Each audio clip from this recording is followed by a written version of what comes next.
The skies above Grozny witnessed a pivotal moment in the unfolding Russia-Ukraine war as a special flight departed with elite Chechen forces on board. These fighters, renowned for their combat skills and unwavering loyalty, have a history of playing critical roles in Russia's military operations. This strategic move by Russia comes on the heels of heightened tensions following a Ukrainian drone attack on Kazan, which left a high-rise engulfed in flames. The incident, seen as a direct provocation, has drawn a strong response from Russian President Vladimir Putin, who vowed decisive retaliation. The attack, believed to be part of Ukraine's intensified drone campaigns, marked a significant escalation in the conflict, prompting Moscow to strengthen its military posture. Chechen leader Ramzan Kadyrov, a close ally of Putin, took to Telegram to announce the deployment. Sharing a video of the soldiers boarding their flight, Kadyrov highlighted the unit's readiness to protect Russia's interests. The latest contingent belongs to the Akhmat Special Forces Unit, named in honor of Kadyrov's late father, Akhmat Kadyrov. This deployment underscores Moscow's increasing reliance on specialized units as it escalates its military campaign in Ukraine. A special flight with Chechnya volunteers took off from the Grozny International Airport named after hero of Russia, Akhmat Kadyrov. Another group of true patriots of Russia went to protect the interests of the motherland in the area of the special military operation. The Chechen fighters are reportedly among the best-trained units in Russia's arsenal. Kadyrov emphasized that these soldiers underwent rigorous preparation at the Russian Special Forces University, named after President Vladimir Putin. The institution is renowned for its state-of-the-art facilities and advanced combat training programs, designed to equip soldiers for the complex realities of modern warfare. In a stirring field address, a soldier from the Akhmat unit articulated their mission with a mix of defiance and patriotism, delivering a pointed critique of NATO and the West's involvement in the Ukraine conflict. We kill the enemy, we cleanse our land, we cleanse our historical lands. All members of NATO, America, the West, are fighting with the hands of the Ukrainians. All of them. Why? Because we are an independent sovereign state, a great resource of wealth, a great country. Some, of course, have never liked it for centuries. And not a single person in the world can say that we have defeated the Russians. We have defeated Russia. There was no such thing in history, and there will be no such thing, God willing. We were, first of all, striving for victory for our country. Patriotic I am to this war. That is, I am already coming here for the 5th time through the Akhmat unit. The increasing mobilization of Chechen fighters coincides with Putin's stern warning to Ukraine and its allies.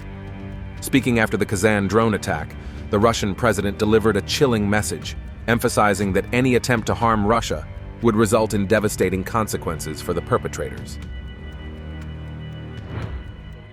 I want to emphasize that those who attempt to damage our nation, regardless of their methods, will ultimately face far greater destruction in their own countries and will come to regret their actions against us. Together, as we have already mentioned, we will move forward. Not only will we repair the damage others are trying to inflict upon us, but we will also advance even more swiftly. That is reality. We will enhance our road networks, urban planning, and residential neighborhoods. Kazan is progressing at a speed that many countries would envy. Amid these developments, Ukraine has reportedly taken significant measures to bolster its defenses. Satellite imagery circulating on social media reveals a network of 3 extensive defensive lines nearing completion in the Dnepropetrovsk and Zaporozhye regions. These fortifications include anti-tank obstacles, fortified trenches, and artillery positions, indicating Kyiv's anticipation of a renewed Russian offensive in critical areas. The defensive lines, strategically positioned to safeguard major cities and critical infrastructure, stretch across multiple regions. The first line secures the Donbass borders, the second shields routes between Pokrovskoe and Pavlograd, and the third protects urban centers along the Dnepr River. These fortifications underscore Kyiv's efforts to create a formidable barrier against advancing Russian forces. On the battlefield, Russia claims to have achieved significant tactical gains. In the Kharkov region, Russian forces launched coordinated strikes on Ukrainian brigades near Lipsy and Volchansk, reportedly inflicting heavy casualties and disrupting supply chains. The Zapad Group, operating in Lugansk and Donetsk, has intensified its campaign, with reports of over 380 Ukrainian troops neutralized and substantial military hardware destroyed.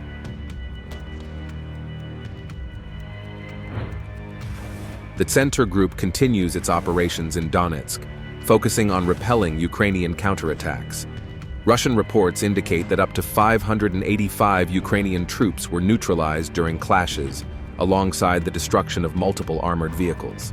Additionally, Russia's air defense systems intercepted HIMARS projectiles and UAVs, showcasing the country's advanced technological capabilities in protecting its forces. As Chechen fighters join Russian operations, their impact on the battlefield is expected to be significant. Known for their efficiency and tactical adaptability, the Akhmat units symbolize Moscow's intent to escalate the conflict further.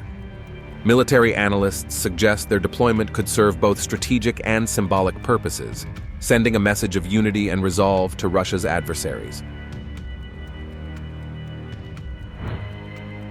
Chechen officials, including the chairman of the Chechen government, Magomed Daudov, expressed confidence in the fighters' ability to contribute meaningfully to Russia's objectives. Daudov described the volunteers as patriots, dedicated to Russia's victory over what he termed Ukrainian nationalist bandits.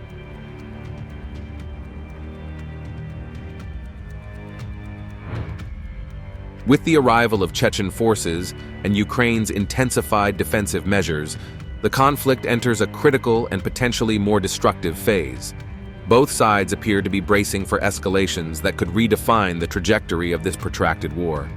Observers suggest that the coming weeks will be pivotal in determining the balance of power on the battlefield.